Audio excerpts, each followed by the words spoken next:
Compte rendu du Conseil des ministres du vendredi 17 janvier 2025.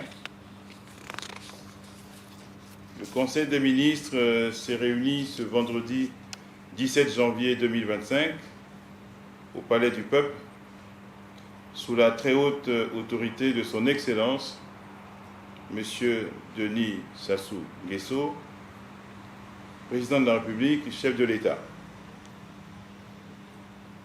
Cette affaire était inscrite à son ordre du jour, à savoir 2 projets de loi au titre du ministère des Affaires sociales, de la solidarité et de l'action humanitaire,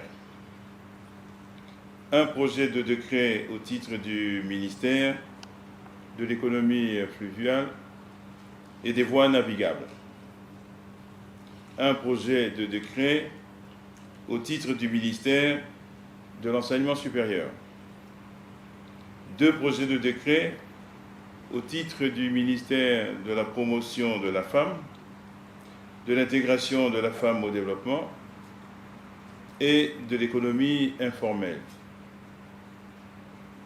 Une communication du président de la République, chef de l'État, des nominations au titre du ministère de l'enseignement supérieur.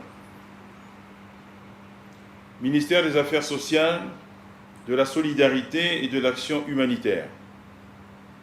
Invité par le président de la République, chef de l'État, à prendre la parole, Madame Boukou Kimbatsa, née Irène Marie-Cécile Goma, ministre des Affaires sociales, de la solidarité et de l'action humanitaire, a soumis à l'examen des membres du Conseil des ministres 2 projets de loi.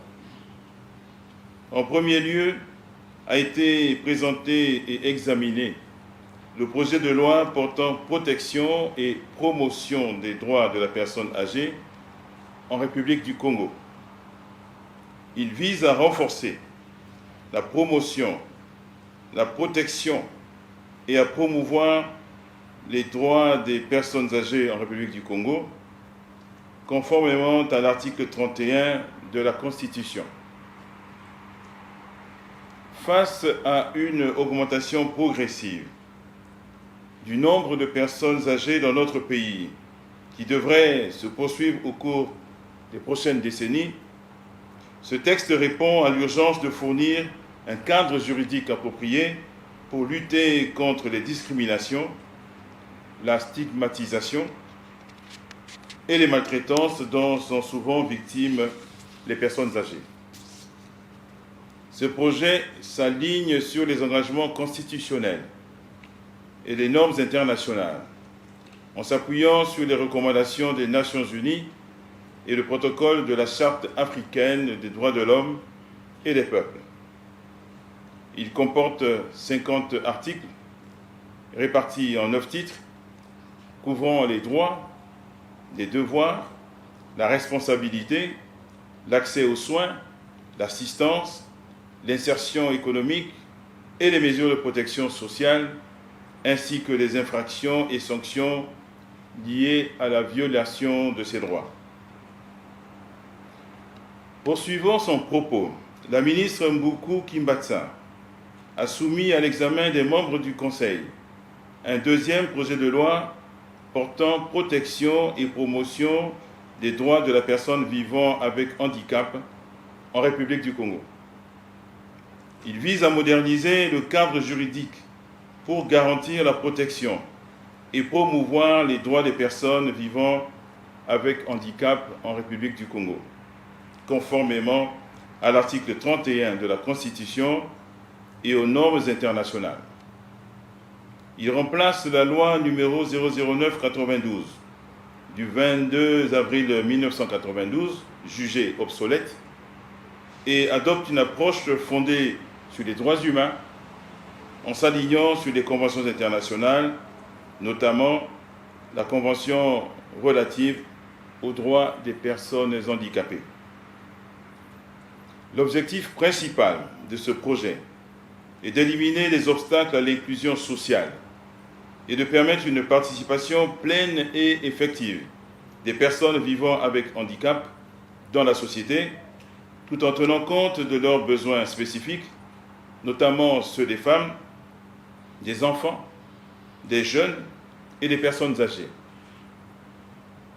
Ce projet intègre également des mesures pour renforcer l'accessibilité et le suivi des politiques publiques. Le projet comporte 84 articles répartis en 7 titres, couvrant les droits, l'accessibilité, les droits spécifiques, les sanctions en cas de violation, ainsi que la coordination et l'évaluation des actions de protection. Il marque une étape importante dans la promotion des droits et de la dignité des personnes vivant avec handicap. Après examen et discussion, le Conseil des ministres a adopté les 2 projets de loi qui seront transmis au Parlement pour adoption. Ministère de l'économie fluviale et des voies navigables. Invité à son tour par le président de la République, chef de l'État, à prendre la parole, M. Honoré Saï, ministre de l'économie fluviale et des voies navigables, a soumis à l'examen des membres du Conseil des ministres un projet de décret. Le projet de décret portant approbation des statuts du port autonome d'Oyo, soumis à l'examen du Conseil des ministres, vise à définir le cadre juridique et opérationnel de cet établissement public à caractère industriel et commercial. Créé par la loi numéro 24/2019 du 12 juillet 2019, le projet de décret fixe les modalités de gestion, les attributions et l'organisation de cette structure conformément aux dispositions légales en vigueur. Le texte comprend 78 articles répartis en 8 titres, couvrant des aspects tels que les missions, l'organisation, le fonctionnement, les dispositions financières, les contrôles, le personnel, le domaine public portuaire, ainsi que des dispositions diverses et finales. Après examen et discussion, le Conseil des ministres a adopté le projet de décret portant approbation des statuts du port autonome d'Oyo. Ministère de l'Enseignement supérieur. Invité à son tour par le président de la République, chef de l'État, à prendre la parole, Madame Emmanuelle née Delphine Edith Adouki, ministre de l'Enseignement supérieur, a soumis à l'examen du Conseil des ministres un projet de décret. Le projet de décret portant création du diplôme national de brevet de technicien supérieur en sigle BTS, porté par le ministère de l'Enseignement supérieur ainsi que par le ministère de l'Enseignement technique et professionnel, vise à offrir une opportunité de poursuite d'études post-baccalauréat en réponse aux difficultés rencontrées par les titulaires de baccalauréat technique et professionnel. Ce diplôme a pour objectif de renforcer l'employabilité des jeunes, réduire le chômage et promouvoir la formation professionnelle. Ce projet, structuré en 9 articles, traite de la création, de l'organisation, des conditions d'accès et de délivrance du diplôme, sous l'autorité des ministères de l'Enseignement supérieur et de l'Enseignement technique et professionnel.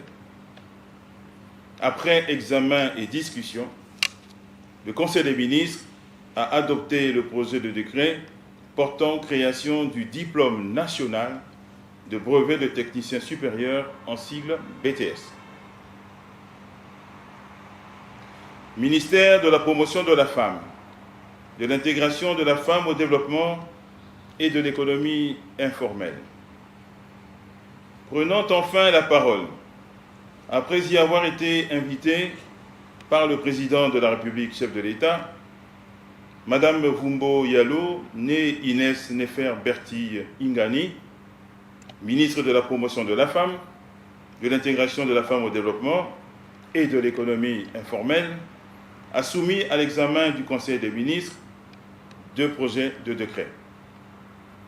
Le premier projet de décret portant approbation de la stratégie nationale de migration de l'économie informelle vers l'économie formelle, en sigle SNMEI 2025-2034, vise à assurer la migration de l'économie informelle vers l'économie formelle et sa transformation en un moteur de développement économique et social durable. Conformément au Plan national de développement, PND 2022-2026, et aux recommandations internationales, cette stratégie répond à la nécessité de formaliser les activités informelles pour améliorer leur contribution à la croissance inclusive et à la résilience économique.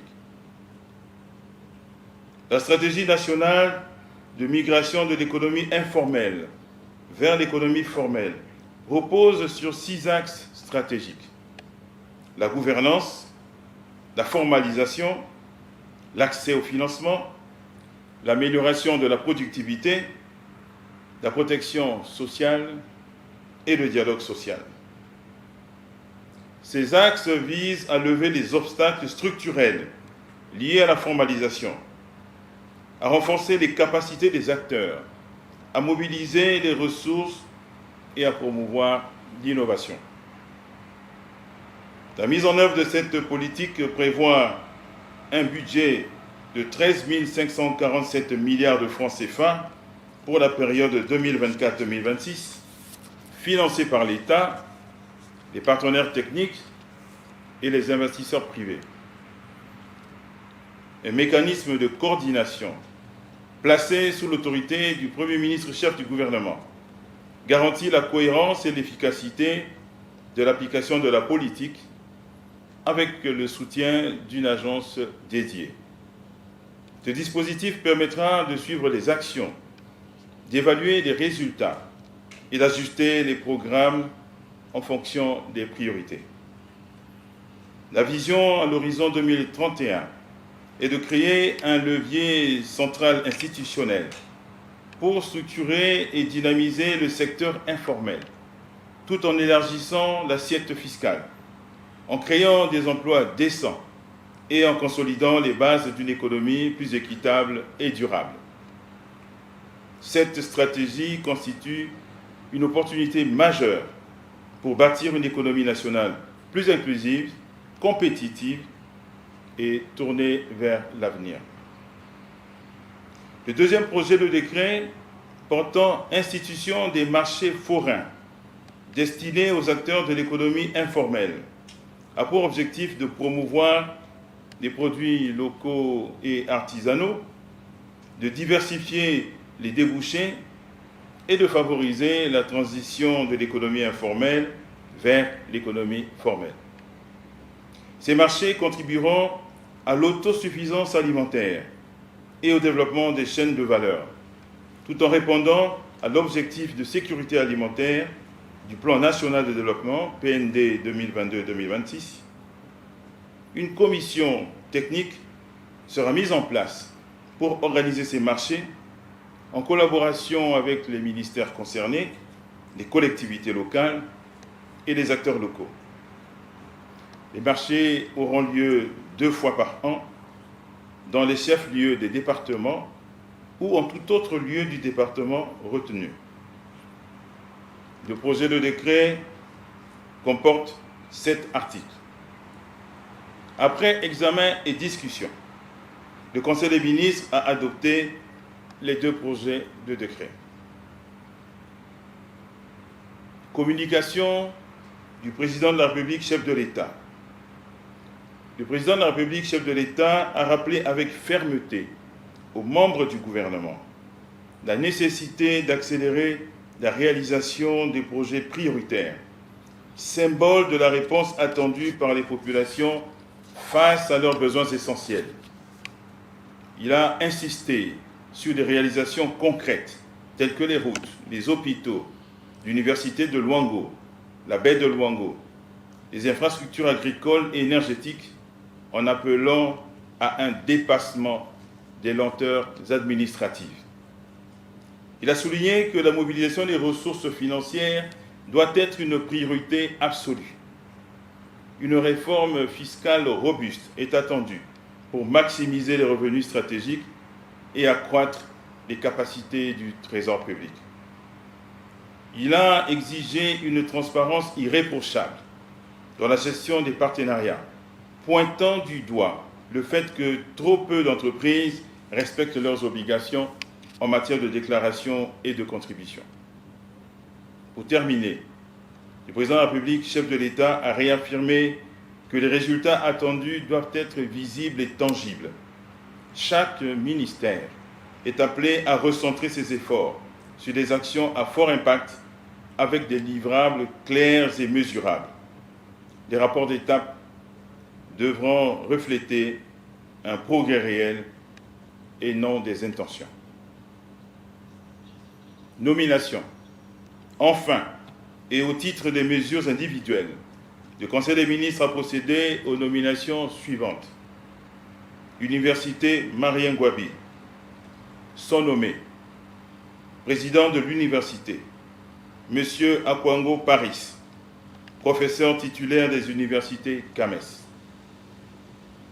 Vice-présidente, chargée des affaires académiques, Madame Berton Ofouémé Yolande, professeur titulaire des universités CAMES. Vice-président, chargé de la recherche et de la coopération, M.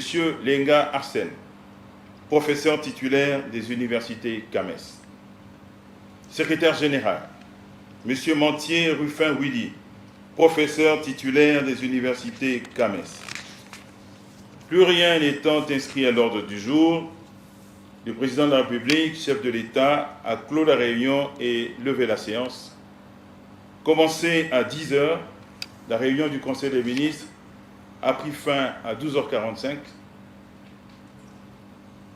Pour le ministre de la Communication et des Médias, porte-parole du gouvernement en mission, le ministre des Hydrocarbures, Bruno Jean-Richard Itoie.